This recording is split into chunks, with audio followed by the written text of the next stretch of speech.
କ'ଣ ନାଚିଲ? ଏ ଅଭ୍ୟାସ କେତେ ଦିନ ଅଛି? ପରମ୍ପରାରୁ ଅଛି।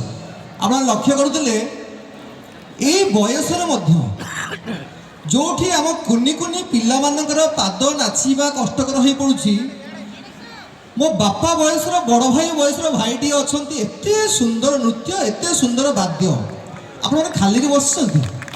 ତାଳିଟିଏ ଜୋରଦାର ହେବା ଦରକାର ନା? ଏଇ ପ୍ରତିଭାମାନଙ୍କର ସମ୍ମାନାର୍ଥେ।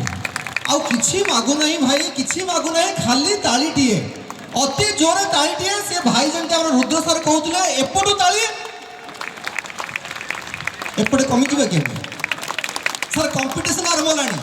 ବାଁ ପଟୁ, ମଝି ପଟୁ, ଯଦି ଉପରୁ କିଛି ଅଛି ଭଗବାନ ଆପଣ ବି ତାଳି ମାରନ୍ତୁ।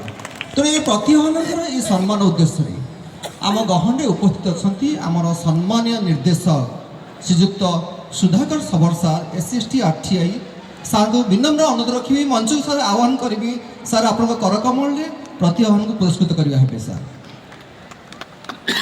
ଅନୁରୋଧ, ତାଳି ଚାଲୁ ରହିଥିବ।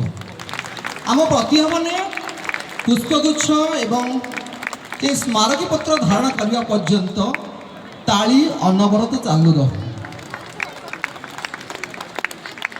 ସତ କଥା। ଆଗରେ ସାର୍ ମ୍ୟାଡ଼ାମ୍ ମାନେ ବସିଛନ୍ତି, ସମସ୍ତେ ତାଳି ମାରୁଛନ୍ତି, ସେ କୁନି କୁନି ପିଲା ଗୁଡ଼ିକ ବସୁଛନ୍ତି, କହୁଛନ୍ତି ଏଠି କ'ଣ ନାଚ ଗୀତ ସବୁ ହେଉଛି, ଆମେ ତ ଦେଖୁଛୁ, ଆମ ପାଇଁ କିଛି ପଦିଏ ନାହିଁ। ନିଶ୍ଚୟ ଅଛି ପିଲା, ତୁମ ପାଇଁ ଚକୋଲେଟ୍ ଖାଇଲା ଭଳିଆ କଥାପଦଟିଏ ଅଛି ଆମ ପିଲାଙ୍କ ଉଦ୍ଦେଶ୍ୟରେ। ପିଲାଏ, ତମ ଭଳିଆ ଛୋଟ ପିଲା ଯେତେବେଳେ ମୁଁ ଥିଲି, ମୁଁ କହିଲି ନା ମୋ ନାଁ ସୁଧୀର, କିନ୍ତୁ ଗୁଣ ଥିଲା ଭାରି ଓଲଟା। ଭାରି ଚଗଲା ଥିଲି, ଭାରି ବଗଲା ଥିଲି। ମୋତେ କ୍ଲାସ୍ରେ ସମସ୍ତେ ଚଗଲା ବଗଲା ବୋଲି ନାଁ ଧରିକି ଡାକୁଥିଲେ।